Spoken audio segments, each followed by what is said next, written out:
दोस्तों नमस्कार। और आप सकुशल मैं परिवार के राजी खुशी होंगे और सदा भगवान आपके घर में खुशियाँ दे। और जो अपन की देवउठनी एकादशी आ रही है उसका महत्व क्या है देखते हैं कथा के माध्यम से।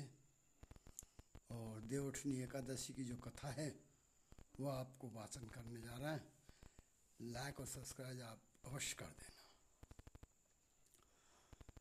देवउठनी एकादशी कार्तिक में आने वाली शुक्ल पक्ष की एकादशी को देवोत्थान, देवउठनी या प्रबोधनी एकादशी कहा जाता है।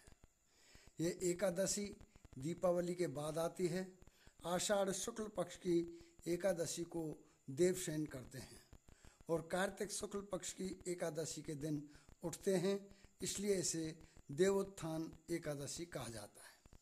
मान्यता है कि देवउठनी एकादशी के दिन भगवान विष्णु क्षीर सागर में 4 माह शयन के लिए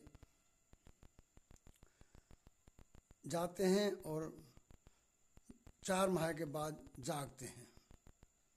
भगवान विष्णु के शयन काल के 4 मास में विवाह आदि मांगलिक कार्य नहीं किए जाते, इसलिए देवोत्थान एकादशी पर भगवान हरि के जागने के बाद शुभ तथा मांगलिक कार्य शुरू होते हैं। इस दिन तुलसी विवाह का आयोजन भी किया जाता है। देवोत्थान एकादशी व्रत और पूजा विधि।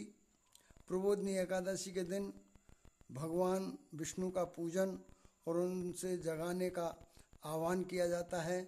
इस दिन होने वाले धार्मिक कर्म इस प्रकार हैं। इस दिन प्रातःकाल उठकर व्रत का संकल्प लेना चाहिए और विष्णु भगवान का ध्यान करना चाहिए। घर की सफाई के बाद स्नान आदि से निवृत्त होकर आंगन में भगवान विष्णु के चरणों की आकृति बनाना चाहिए। एक ओखली में गेरू से चित्र बनाकर फल, मिठाई, बेर, सिंगाड़े, ऋतुफल और गन्ना उस स्थान पर रखकर उसे डलिया से ढक देना चाहिए। एक ओखली में गेरू से चित्र बनाकर फल, मिठाई, बेर, सिंगाड़े, ऋतुफल और गन्ना उस स्थान पर रखकर उसे डलिया से ढक देना चाहिए। इस दिन रात्रि में घरों के बाहर और पूजा स्थल पर दिए जलाना चाहिए। रात्रि के समय परिवार के सभी सदस्यों को भगवान विष्णु समेत सभी देवी देवताओं का पूजन करना चाहिए। इसके बाद भगवान को शंख, घंटे, घड़ियाल आदि बजाकर उठाना चाहिए और ये वाक्य दोहराना चाहिए। उठो देवा, बैठो देवा, अंगुरिया चटकाओ देवा, नई सूत नई कपास, देव उठाए कार्तिक मास। उठो देवा, बैठो देवा, आंगुरिया चटकाओ देवा, नई सूत नई कपास, देव उठाए कार्तिक मास। इसी के साथ कथा का समापन होता है। आप लाइक और सब्सक्राइब जरूर कर देना। राधे कृष्ण।